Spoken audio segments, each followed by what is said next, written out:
My name is Atinike Stanley Pebble. My name is Imabong Akpan. My name is Mary Edoro. My name is Chidima Uzoma. My name is Giwalo Afunke Ajose. This is our show. That's it.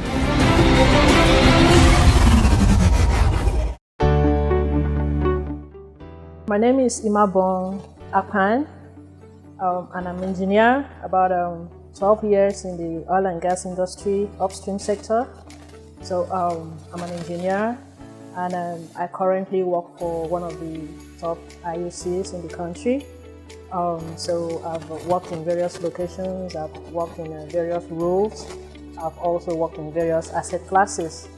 My day-to-day job activity or my job role would be working with the different business segments to provide them with operational data, financial data, economic data for them to take decisions.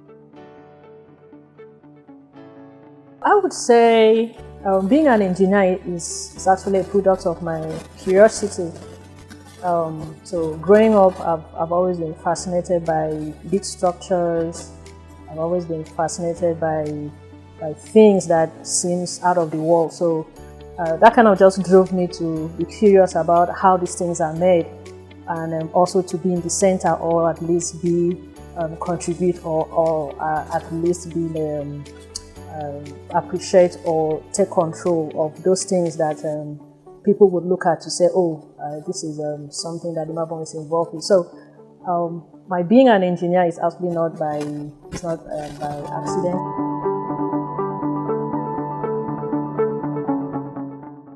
I had an interesting childhood. So actually my father worked also with one of the IOCs, the top IOCs, and I recall I went with him to work one day, and he took me around where his office and also at the field operations where he was working. And I was like, oh, really? This is interesting. This is nice.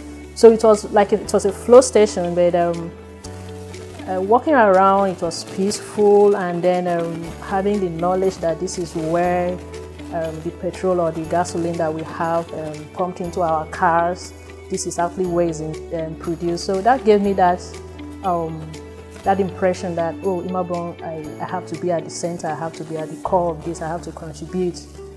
So that is just actually when I had that light bulb moment that I would really want to be an engineer. Growing up and also being in school, actually studying chemical engineering, we had more males than female in my class. So that kind of just built my confidence. I feel empowered actually when I walk into the room, or when I walk into an environment and everybody looks up to see, oh, it's not just another man walking in, but actually it's a lady that is walking in. So it makes me feel empowered.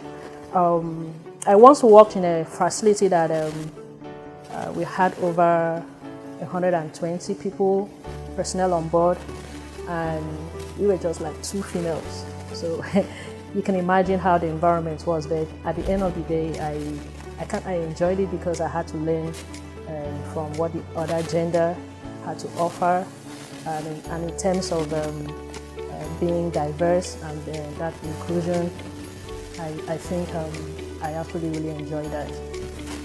And I'm not threatened at all.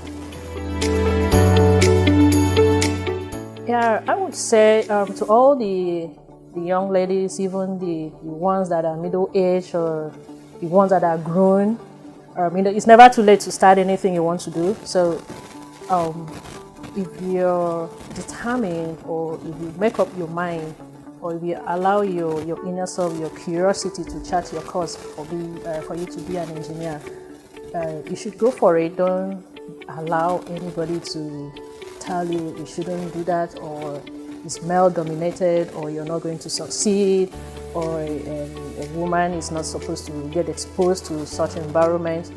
So all those are just biases that people have towards the engineering role and being in a male dominated environment or a male dominated profession. I mean, we have a lot of female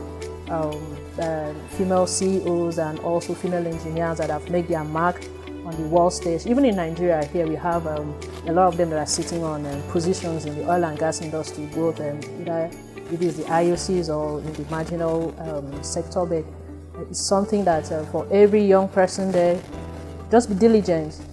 And I must say, it's going to be tough because constantly you have to battle with the idea of, okay, I'm female, okay, I think the person next to me is a man, so he's more stronger or something. It doesn't have anything to do with strength. The only strength you need is your mental strength. So you have to be focused, you have to be diligent, you have to be hardworking, and you have to be smart. You have to be smarter than every other male in the room, so that will put you out there.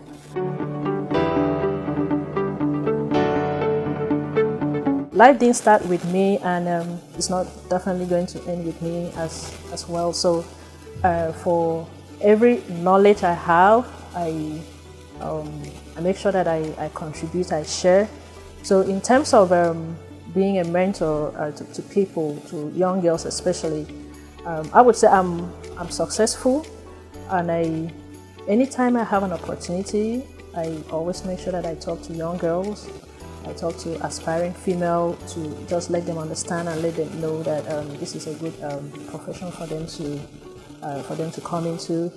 And it doesn't have to be a structured group meetings that I have with them. How are we contributing? It starts by talking, it starts by speaking, it starts by building confidence of those young people that you think is the next generation, because I'll certainly retire someday, and I need to just make sure that when I look back, I see the young people that I've mentored, the young people that I've spoken to, whether formally or informally, and just really run the race, and they get successful in whatever they're doing. So it's something that I'm doing right now. I will continue to do that. May not be structured, but however the opportunity comes, I don't let that slide at all. Saving itself is a form of empowerment. Empowered in the sense that it's a security. It just gives you that added layer of comfort that you can step out of any uncomfortable situations or any job that you think no longer is beneficial to you, and you don't have to get stuck in life. So that savings actually gives you that opportunity or the options for you to do what you want to do, live the kind of lifestyle within an acceptable limit that you would love to. If I take myself as an example, yes, I'm an engineer, yes, I enjoy what I'm doing, but recently I've kind of just fancied what's going on really in the tech industry, so I've got to try to unlearn and learn new things. And out of my savings, I've decided to sponsor myself, take off some programming languages. And I'm not doing that because I'm not doing that out of what I'm not taking loans. I'm not doing that. It's out of my savings, and I'm not restricted. So for women, it's really good for you to serve because it's also a form of security. If you're in a bad relationship, if you're in an abusive relationship, you can take a decision and then you get up one day and say, no, I don't have to endure this. And then you count your naira and kobo, your dollar and cents, or whatever currency, your savings in, and then you take a walk and live a good life. So it's really, really critical that somebody have to save. And apart from that, we all think that we should all grow. So having savings also give you that opportunity for you to grow your portfolio. You need to grow your investments, you need to make investments, and most of it comes from your savings because you have to do your day-to-day expenditures. So those are the things that, in a nutshell, a woman, you really have to save. You don't have to. We really need to live outside the biases that women are dependent on the gender. Or if a man doesn't give me, I don't feed. If a man doesn't give me, I don't have investment. So it's really something that every woman, every growing child should learn to save, because tomorrow they will actually fall back to that and they need that for their future. Women have to be seen, they have to be heard, they have to sit on the table. They have to demand for due compensation, and they don't have to put up with anything that doesn't define them as a human being. They have to break that stereotype of, oh, you're a woman, you can't do this, you can't do that, you're not allowed to be here. So women should actually start speaking out, and they should start advocating for fellow women whenever they have the opportunity. Because guess what? Nobody's really gonna talk or speak on our behalf if we don't even do that for ourselves.